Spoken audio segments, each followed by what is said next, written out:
How was he caught? Security officer saw him at a mall in Phoenix. Do you have a plan? I shake him up, you shake him down, okay?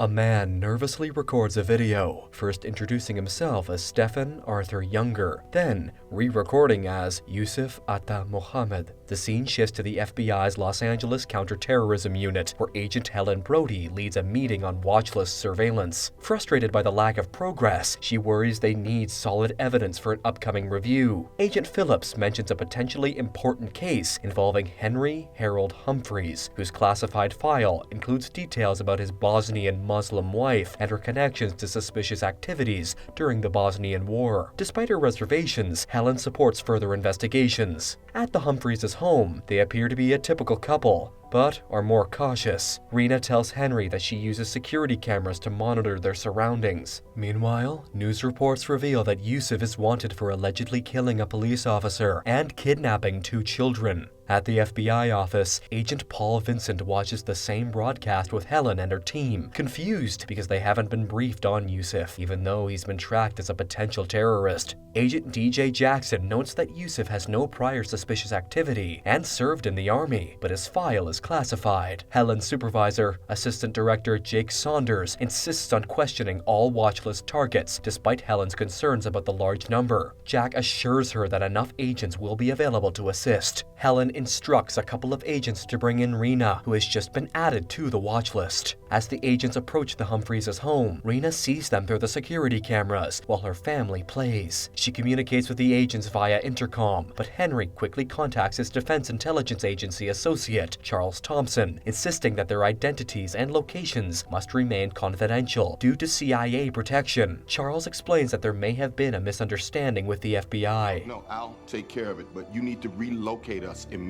Hey, listen to me, this is my family. Helen gets a call from Charles on her personal line, who informs her that Henry's file was mistakenly sent to the FBI. He urges her to call off her agents, warning that Henry is dangerous, but her calls to them go unanswered. She then instructs DJ and Agent Vincent to investigate the situation at the Humphreys' home. DJ and Agent Vincent are shocked to discover the other agents tied up and gagged in chairs. Henry emerges peacefully, recognizes their badges, and tells Rena to put down her gun and step back before he agrees to go to the office for questioning. I'm Special Agent Brody. Where are my children? Henry mocks the FBI agents and reveals that Henry Humphreys is not his real name. Jack and Charles enter to stop the questioning, explaining that Henry is under government protection, and Charles takes him away. Jack asks Helen for help with a classified mission, and she agrees. The next day, Helen and her team are taken to a secret military facility where General Paulson introduces them to Charles and Henry, who humorously claims to be an independent contractor. Paulson shows them a videotape from Yusuf, where he states that he has placed 3 nuclear bombs in major cities and threatens to detonate them if his demands aren't met by Friday. Some team members question Yusuf's credibility, thinking creating nuclear weapons is too complex. However, Paulson explains that Yusuf was in the Delta Force, specialized in nuclear weapons, and served in Iraq to inspect them. They suspect he obtained the nuclear materials from a Russian facility and was paid by Iran to smuggle them, but he vanished with both the money and the materials. Then they lost track of him and the money. How do you know that? They told us themselves. It turns out Yusuf hasn't made any demands yet. He was captured yesterday and is currently being interrogated about the bomb locations. The team is taken to observe military personnel using various torture methods, but none are effective. Henry, claiming to be an interrogation specialist, explains that standard tactics won't be effective because Yusuf has a military background. Despite Paulson's orders not to allow anyone else to interrogate Yusuf, Henry bursts into the chamber and attacks Yusuf's interrogator with a heavy object. He is quickly restrained and removed by other military personnel.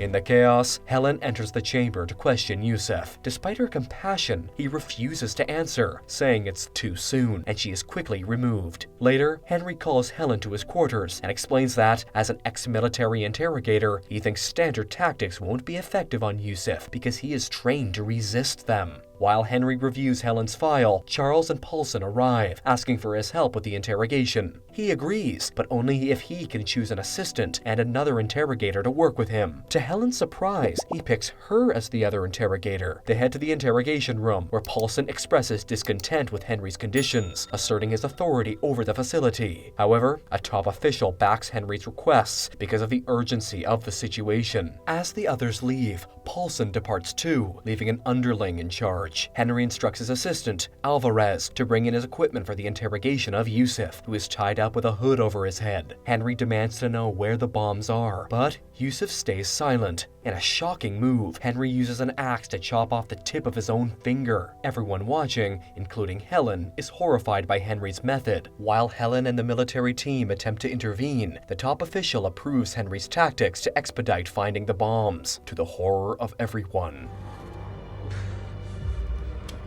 Henry continues with the torture, and even Paulson cannot intervene. Helen confronts Charles, arguing that the treatment is illegal, but he claims it's allowed since Yusuf's nationality has been revoked and he poses a national security threat. Frustrated, Helen leaves to tell Jack that Henry's actions are unconstitutional, but Jack insists the Constitution won't matter if the bombs detonate. Helen returns to the interrogation room, but struggles to watch the torture. She tries to collect herself in the bathroom when Henry enters. She reiterates her disapproval of his methods, but he suggests they team up again, with her as the good cop after his sessions. Reluctantly, Helen agrees to give Yusuf a break. When she informs Yusuf that Henry will continue torturing him, he seems resigned and has anticipated this outcome. Even when she mentions his children's safety, he states they have 2 days to meet his demands. Helen urges him to reveal the location of one bomb to be taken seriously, but Yusuf insists they will listen to him tomorrow. Just as he refuses to explain what will happen then, Henry re-enters, ready to resume the torture.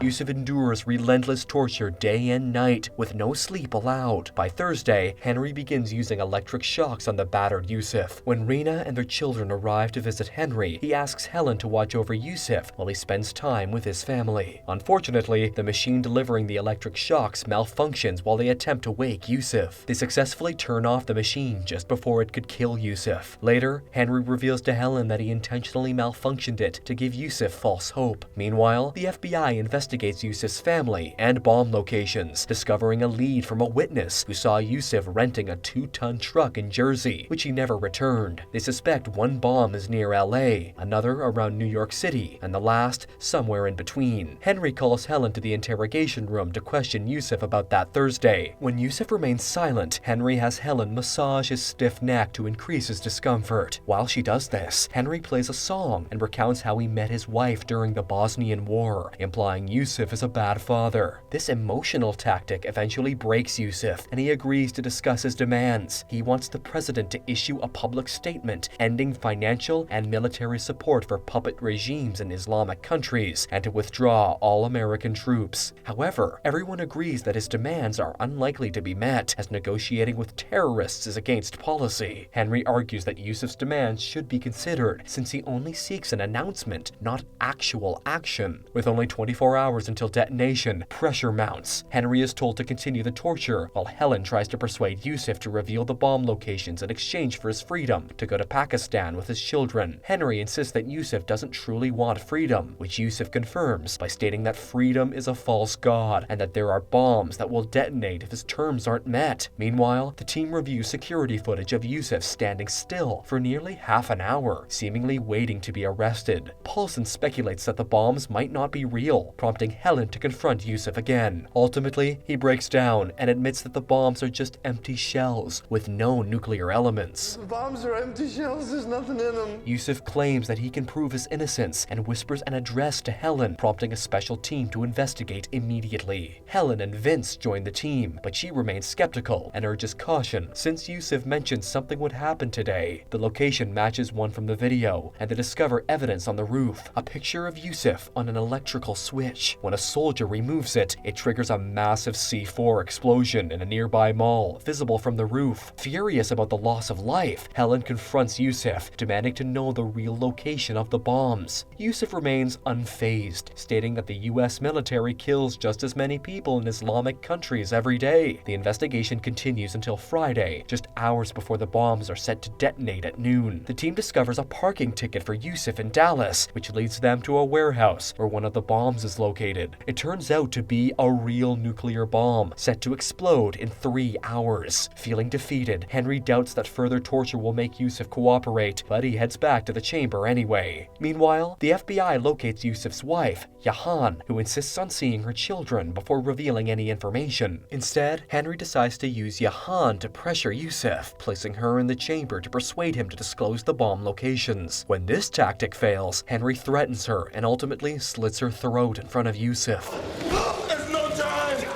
Despite objections from Helen and the military, Henry discovers that government officials and their families are being evacuated to nuclear shelters. Determined to find the remaining bombs, he insists on taking extreme measures as time is limited. As a last resort, he considers using Yusuf's children to persuade him, assuring the team he won't actually harm them. Under this threat, Yusuf reveals the bomb locations in LA, New York, and Dallas. However, Henry continues to threaten the children, convinced there must be a fourth bomb that Yusuf is hiding. Yusuf denies this, and as others enter the chamber to retrieve the children, Henry argues that the 3 bombs don't explain the amount of nuclear material Yusuf stole, suggesting there's another bomb. A top official orders the children to be brought back into the chamber and allows Henry to do whatever it takes to extract more information. Henry asks Helen to bring in the children for moral support, but she strongly refuses. Frustrated, he releases Yusuf from his restraints, prompting the official to aim a gun at Henry, forcing him to harm the children as ordered, just as Yusuf seizes the gun from him. Yusuf, put that gun down! Yusuf asks Helen to protect his children before he shoots himself. After the chaos, Helen leaves the facility with Yusuf's children, and they successfully locate and disarm the bombs just in time. However, Henry's fears prove correct when a 4th bomb explodes without their knowledge. In the end, millions of lives are lost because of one woman's moral convictions.